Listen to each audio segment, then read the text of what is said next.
Tonight on the Mike Tomlin Show, the Steelers are 9-0 this season, while the Jaguars have lost 8 straight games. Coach Tomlin joins Bob Pompeani to preview tomorrow's matchup in Jacksonville, and they recap Pittsburgh's 9th win of the season. Merril Hoge shows us his playbook on Ben Roethlisberger and why number 7 should be in the league MVP combo. Plus, I go one-on-one with rookie wide receiver Chase Claypool. The Mike Tomlin Show starts right now. Here we go. This pass is caught, and that's a touchdown. That's the way to work. Come on. He's hit that sack. The Steelers win the football game. Let's go. Come get it. You know what it is. This one is in the history books. Here we go. The Mike Tomlin Show is presented by 84 Lumber. Welcome to the Mike Tomlin Show, presented by 84 Lumber. I'm Missi Matthews. The Steelers enjoyed some home cooking this past Sunday, but their week of preparation heading into the game with the Cincinnati Bengals was anything but normal.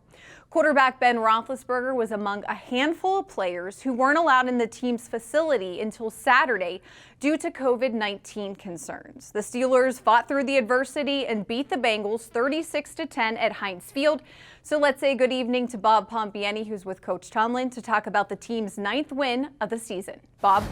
All right, Missy, thanks very much. And we welcome in head coach Mike Tomlin. And Coach, how does 9-0 sound to you? Sounds pretty good. I enjoyed it for about 24 hours, and then we got singularly focused on the challenge that we're working on this week in the form of the Jacksonville Jaguars at their place. But make no mistake, we understand the spot that we're in. We're appreciative of it, but we also understand what's required to keep it going. Well, last week was interesting. The wind was such that I think most people who watched that game going into it thought, man, there's no way you're going to throw the ball 46 times. Was that a function of what Cincinnati was trying to do to you, and you end up going in the air, and was that the game plan coming into that game? Really, it was all of the above. We knew that Cincinnati would play us aggressively and force us to pass, knowing that our quarterback wasn't physically at work all week. So that was a component of it, but it's also a component of it that we're good in the passing game. When the ball is going through 7, man, we got an opportunity to move the ball fluidly. All those things being said, we still were dissatisfied with our production in the run game, and that was an element of it as well. We needed to possess the ball, we needed to move the ball, we needed to score, and through the air was the most fluid means of doing it for those reasons. Yeah, the run game, you hit upon it. Now it's 3 straight weeks where it's kind of sputtered. Is that more a schematic thing? Is that more guys just not winning their one-on-one battles up front? And how do you change it? Because I would imagine moving forward, it's a key component. We saw what it meant to you in the Texans game when you kind of closed out the game. When you go through a season, you go through periods of time where you're below the line in certain areas, and it forces you to refocus and to analyze the reasons why and to make the necessary corrections. Sometimes it's personnel related, oftentimes it's schematic and personnel related. We're going to do that with the run game. We've been in that spot at various points during this season with elements of play for us. The only thing that's perfect about us is our record. We acknowledge that. We went through a pocket of time where we were giving up too many significant plays defensively in the passing game. We settled that down a little bit, although we did have a significant one last week. It's always something that you got to tool and refocus on, things that are being attacked by opponents, et cetera, and we got to be open to that. Well, the pass game was such that people are led to believe that the Pittsburgh Steelers have become more of a pass identity. Is that how you see it, or do you still want to get back to a better balance? I don't care what people say about us. I want them to say 9-0. We're capable of moving in a lot of ways. We've been open about that since day 0. We desire to have an effective passing game and effective run game. You can't deny who our quarterback is and the collection of eligibles that he has with varying skill sets and talents. We got a really complete group. Juju's a good possession guy and works inside on possession downs at the sticks. Ebron helps him in that area. Chase Claypool and James Washington do a really good job outside. Deontay's a route runner. We got a nice collection of weaponry there, and we're not afraid to use it. Well, let's talk about the defense, because for the 3rd straight game, I specifically want to talk about Cam Sutton. 3 straight games with a forced fumble, and pretty impressive stuff. You guys once again lead the NFL in takeaways. A couple of years ago, you pounded upon that at training camp, and it seems to have worked. How good has he been? And when Hilton gets back, how do you utilize all these guys at the same time? To to be succinct, man, Cam has been outstanding. He's done a great job not only in terms of play, but directing traffic and communicating with others back there. On possession downs, when he's not working with Mike Hilton and he's working with less experienced players, we put a lot of pressure on him to direct traffic, to get in the appropriate matchups, to make adjustments and communications with the interior core defenders that he's working with. He's embraced all that at a real high level and finding ways to be productive and get the ball for us in the midst of that. So we're excited about where he is. We'll also be excited about getting Mike Hilton back this week. We're going to need all these guys, man. On possession downs in today's game in the National Football League, you better be running 6 and 7 deep in the secondary and be able to utilize a lot of different people for matchup purposes. That's something that we've really worked hard at this year and embraced. And the loss of Mike Hilton has really challenged us and really provided an opportunity for us to really analyze and fortify our depths in those areas. We've had weeks where we've had Justin Lane play a significant number of snaps. Last week we had Antoine Brooks and Marcus Allen play a significant number of snaps. We're the better for all of that experience, and so it's been a good process for us. Well, the one number that comes out this week is 0 for 13. That's significant. That is a large number. It was your first opportunity to see Joe Burrow. You guys contained him pretty well. What are your thoughts about seeing him for the very first time? You know, it was good to get in the stadium with him and get the outcome that we desired. We acknowledge that he is their franchise quarterback, and he means so much to them, not only in the present, but moving forward. And so it's important for us to establish that relationship, as my man TJ said, and to play to a certain standard. And thankfully, it was able to come together for us last Sunday. We were mixing coverages up, trying to provide him a different look or two in an effort to keep him off balance, and it worked well for us. Well, you saw a first-year quarterback this past week. You're going to see another first-year quarterback coming up. It's Jacksonville with Jake Luton under center. We're going to talk about the Jaguars and the problems they face and pose to the Pittsburgh Steelers. They've lost 8 in a row, but they almost beat Green Bay last week. We'll get into that when we come back with head coach Mike Tomlin. Right now, let's send it back over to Missi Matthews. Thanks, Bob. The Steelers have won their last 4 out of 5 games against Jacksonville, but as quarterback Ben Roethlisberger said earlier this week, they don't always play their best against the Jaguars. Coming up next, Coach Tomlin will give us his scouting report on the Jags. And still to come later in the show, my one-on-one with rookie wide receiver Chase Claypool. You know, you got to do different things. You got to go against different players, and you kind of got to be creative inside. The Mike Tomlin Show will be right back.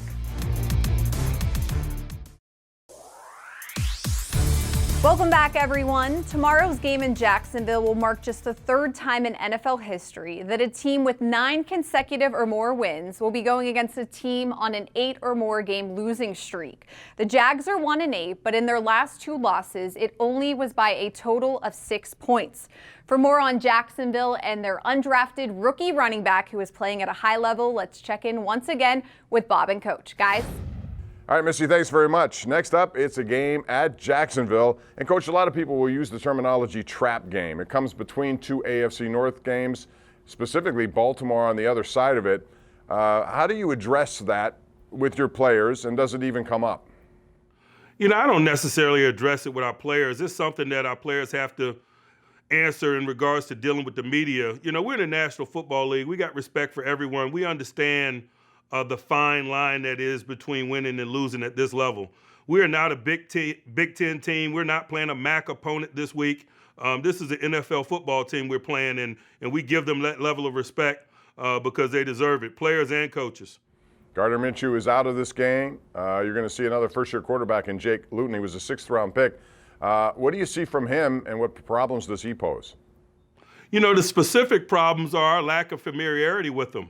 To be quite honest with you, man, we're just really working hard to gain an understanding of his game and his attributes and positives and negatives. You know, a guy like Joe Burrow, you're very familiar with because you've just watched him, whether it's professionally or socially, on the run that he was on at LSU. He was a top draft pick, so they garner a certain amount of attention in the draft process. We're just really trying to familiarize ourselves with Luton and get a sense of what it is we need to do to work to minimize his skill set. It says a lot that they've gone to him. We're familiar with Glennon, man. Glennon is a professional and a veteran, a guy that started against us in the past. And so it really probably speaks to the upside in Luton, just the fact that they went in that direction after they made the quarterback change. Yeah, they have a lot of young players who are stepping into prominent roles. One of them is James Robinson. He had over 100 yards rushing last week. That obviously can be a quarterback's best friend. Their run game has shown flashes of being tough to deal with. Man, I got so much respect for this James Robinson young man. I just saw a stat this morning. He has more rushing yards than anybody in the history of the game to be an undrafted rookie at this juncture. And that says it all. This is a guy that's taken an opportunity and run with it.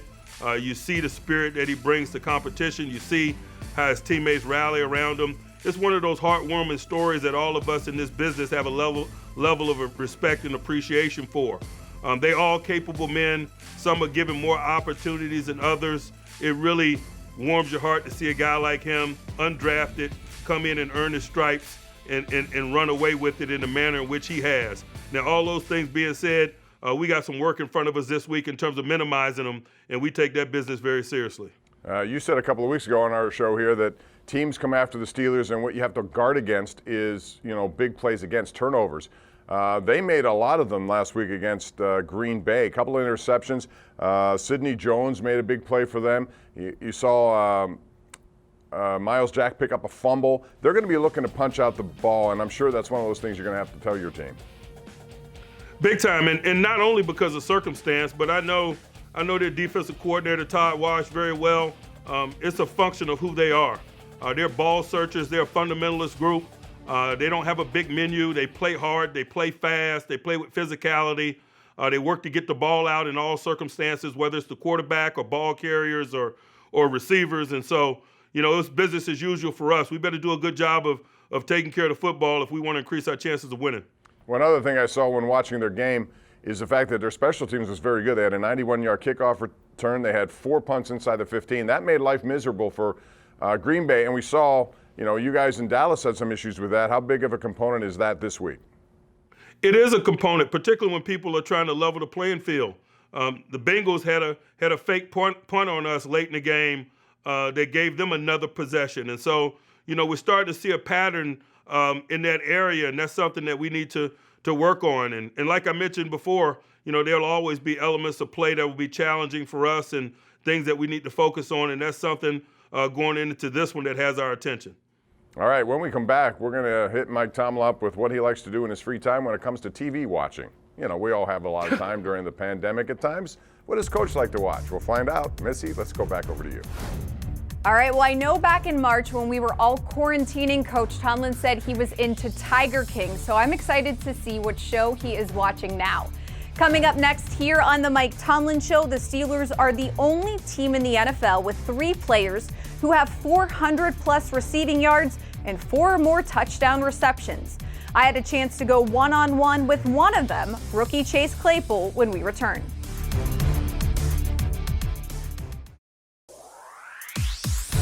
Welcome back to the Mike Tomlin Show. It's crazy to think about this year's rookie class and the little acclimation they've had to playing in the NFL.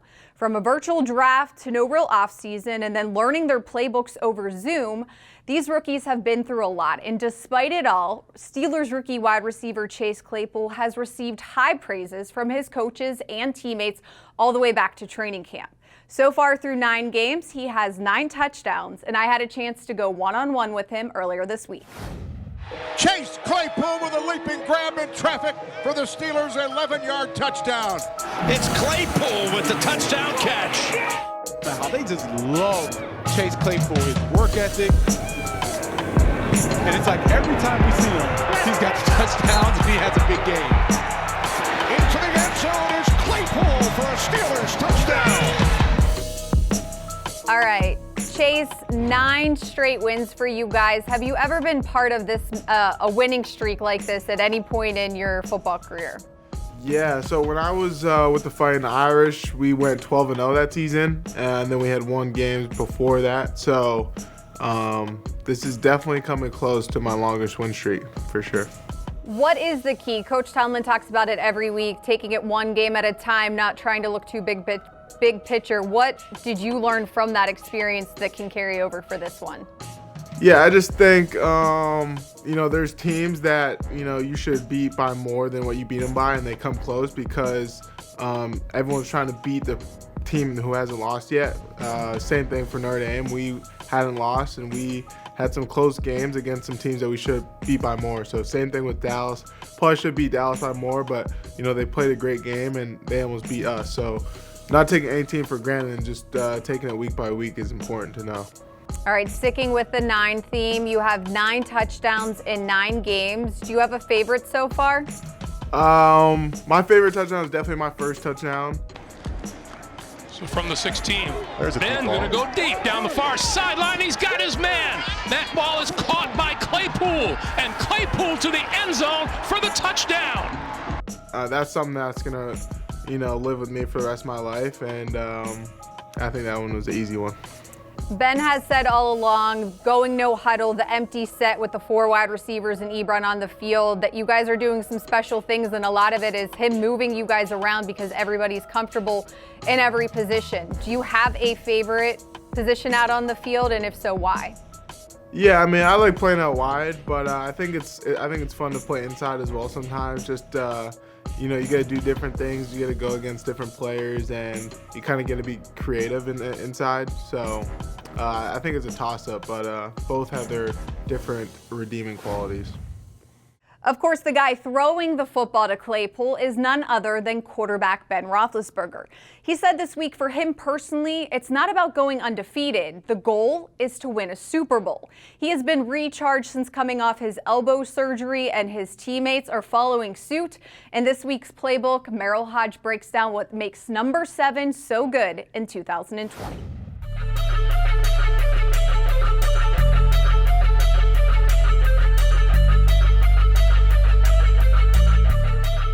I always say this, TV lies and highlights really lie. The only way you could ever tell the truth about a player or a team is watching tape. You always miss the details of the play when you're watching television or from a highlight reel. Well, this week I want to take you and show you a couple of plays of Ben Roethlisberger. What makes him a Hall of Fame player by the little things that you missed on TV. Okay, on Sunday we all saw this. Ben takes a snap, looks over to Johnson, throws a bomb, 46-yard completion. Well, let's take a look at the end zone and look at the details of what made this play go. Okay, let's look at the details of that big play. Let's focus on number 30 at the top of the screen, the safety. At the snap of the ball, watch where Ben's head goes. He starts looking to the left right away. Now he peeked at number 30, realizing 30 is reacting to that. If he keeps looking to the left and makes the throw, 30 has a chance here. He knows that, so what does Ben do? Watch his head. Watch what he does. Really quickly, peeks back to the right. As he peeks back to the right, look at 30. He freezes on the hash mark. Actually even works to his left. Well, once that happens, Ben knows he's got what he wanted. Flips his hips around and makes the throw. It's the little things like this, the details, that make big-time plays. And this is what Ben has been doing all year. We all saw this play as well. Ben takes the snap, drops back, throws it to Claypool, big-time catch, big-time throw. But let's take a look at the details of this play as well. Okay, let's look at the details of that play, the touchdown throw. Pre-snap, look at the linebacker in the A-gap, looks like blitz. Safety on that side is up, looks like blitz. Well, just before they snap the ball, watch the safety. He starts to bail. Ben sees that. When they snap the ball, the linebacker bails. Now Ben knows in order to throw it where he wants to, he's got to pull 57 out of that window. So watch him pump to Ebron. As he pumps to Ebron, look at the reaction of 57. He's pulled him out of the window. In fact, he goes down. Now it's wide open, so he can make that throw to Claypool. It's the subtleties and the details like this that have made him an amazing player. Not every quarterback in the National Football League can play with those type of details. That is what's made Ben Roethlisberger a Hall of Fame player. And this year, he could be the MVP along with the Comeback Player of the Year. And every week, the only thing I see is details like that and a quarterback that continues to get better. Thanks as always to Merril Hoge for his insight. We still need to check in one final time with Bob and Coach, and we will do that right after the break. The Mike Tomlin Show is presented by 84 Lumber. Welcome back, everyone. NFL coaches don't usually have a ton of downtime, but during the pandemic, they all found themselves at home and working virtually, so it's probably safe to say they had a little extra time to watch TV. Let's check in one final time with Bob and Coach to see if Coach Tomlin has any show recommendations for us. Guys? All right, Missy, thanks very much. Well, a lot of us have had downtime trying to stay indoors during this pandemic, and so you have different habits when it comes to TV viewing. So, Coach, I'm sure people would be interested to know what you like to watch when you have some downtime. What is it? You know, I've gotten a lot of flack for this of late. I'm really not a big TV watcher. My daughter kind of controls the remote at the house, and I'm okay with that. So we generally watch what she wants to watch, and really during the pandemic, man, we've been watching a lot of Glee. And I got to admit, I've kind of enjoyed it. The coming of age element of it is entertaining, and my daughter likes it, so I love it. So it sounds like your daughter has some talents and wants to go in that direction. Is that true? None, as pertains to the singing and so forth in Glee, but it is entertaining for us. It's something for us to bond over during this time where we get an opportunity to spend some time on the couch and things at home, and that's what it's about for me. Well, I know that's going to be something you'll do more of moving forward. In the meantime, good luck this week with Jacksonville. Looking to get 10-0, and we'll talk to you again next week. Thanks, Mike. Appreciate the time. Thank you. Look forward to it. All right, that's going to do it for our program. Again, it's a big game tomorrow, 10-0 on the line. The Steelers go to Jacksonville. We'll have the game for you on KDKA TV. Our pregame begins 11:30 a.m. Afterwards, we have postgame. Make sure you tune in, Pittsburgh CW and KDKA. That's going to do it for Missi Matthews and head coach Mike Tomlin. I'm Bob Pompeani. We'll see you next week at a special time. It will be on CW on Wednesday, so make a note of that. Have a good week, everyone, and have a good game day tomorrow.